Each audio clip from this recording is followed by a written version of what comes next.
Sinasana. කාලෙකට පස්සේ පොළ පැත්තේ රවුමක් ගහන්න මුදලාලිත් එක්ක ආවේ. එයා ඉතින් කතාවට වැටුනාම මම මොනවා කරනවද කියලාවත් මතක නැහැ. මෙතන තියෙනවා ගෝවා කොළ ටිකක් තට්ටුවක දාලා.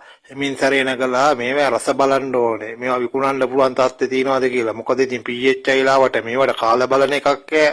මේවා ඔහේ මිනිස්සුන්ට දෙවනවා වේලිලාද දන්නෙත් නෑ. ටිකක් හොඳයි වගේ. මොන් දෙන්න මං ගැන කතා වෙනවා මගේ ඇඟ ගැනමයි හොයන්නේ. මං ජිම් ගිහිල්ලා ඇඟ හදාගෙන තියෙන විදියට මුන් දෙන්න පිස්සු ඇදිලා වගේ ඉන්නේ.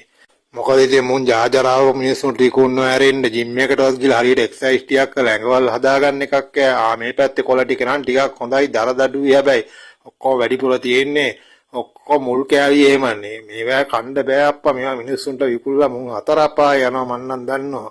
මියාකෝ වැඩිපුරම කතා කරන්නේ රුපියල් ගැනයි මගේ ඇඟ ගැනයි කිලෝ ගැනයි මොනවා කියනවාද මන්ද මට නම් තේරෙන්නේ මටන් කියන වචෙන් නම් වැඩිපුරම කියනවා.